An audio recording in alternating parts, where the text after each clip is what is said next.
Director AR Murugadoss டைரக்ஷனில் சிவகார்த்திகேயன் நடித்து வெளியாகியுள்ள மதராசி திரைப்படத்தோட 16வது நாள் பாக்ஸ் ஆஃபீஸ் கலெக்ஷன் தான் இந்த வீடியோவில் பார்க்க போகிறோம். அதுக்கு முன்னாடி இந்த திரைப்படத்தோட பட்ஜெட் பார்த்தீங்கன்னா 150 கோடி.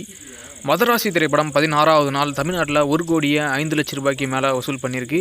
16 நாள் டோட்டலாக தமிழ்நாட்டில் மட்டும் மதராசி திரைப்படம் 59 கோடியே 35 லட்ச ரூபாய்க்கு மேலே வசூல் பண்ணியிருக்கு. இந்த ஒரு வீடியோவை நிறைய பேர் லைக் பண்ணாமல் பார்க்குறீங்க. இந்த வீடியோக்கு ஒரு லைக் பண்ணிட்டு வீடியோ பாருங்கள். அப்படியே சப்ஸ்கிரைப் பண்ணி பெல் ஐக்கனை கிளிக் பண்ணி வச்சிங்கன்னா நம்ம போகிற வீடியோஸ் எல்லாமே உங்களுக்கு நோட்டிஃபிகேஷன் வரும். மதராசி திரைப்படம் 16வது நாள் ஆல் இண்டியாவில் 1 கோடியே 30 லட்ச ரூபாய்க்கு மேலே வசூல் பண்ணியிருக்கு. 16 நாள் டோட்டலாக ஆல் இண்டியாவில் மட்டும் மதராசி திரைப்படம் 79 கோடியே 92 லட்ச ரூபாய்க்கு மேலே வசூல் பண்ணியிருக்கு. மதராசி திரைப்படம் 16வது நாள் ஓவர்சீஸ் வெளிநாடுகளில் 20 லட்ச ரூபாய்க்கு மேலே வசூல் பண்ணியிருக்கு. 16 நாளில் டோட்டலாக ஓவர்சீஸ் வெளிநாடுகளில் மட்டும் மதராசி திரைப்படம் 33 கோடியே 25 லட்ச ரூபாய்க்கு மேலே வசூல் பண்ணியிருக்கு.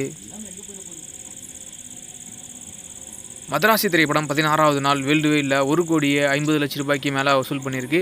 16 நாளில் டோட்டலாக வேர்ல்டு வைடு பாக்ஸ் ஆஃபீஸில் மதராசி திரைப்படம் 113 கோடியே 17 லட்ச ரூபாய்க்கு மேலே வசூல் பண்ணியிருக்கு. இந்த ஒரு வீடியோவை சிவகார்த்திகேயன் ஃபேன்ஸ், ஏஆர் முருகதாஸ் ஃபேன்ஸ் யாருன்னா பார்த்துட்டு இருந்தீங்கன்னா இந்த வீடியோக்கு ஒரு லைக் போட்டு சப்போர்ட் பண்ணுங்கள். நெக்ஸ்ட் ஒரு பாக்ஸ் ஆஃபீஸ் வீடியோவில் பார்க்கலாம். Okay, bye bye.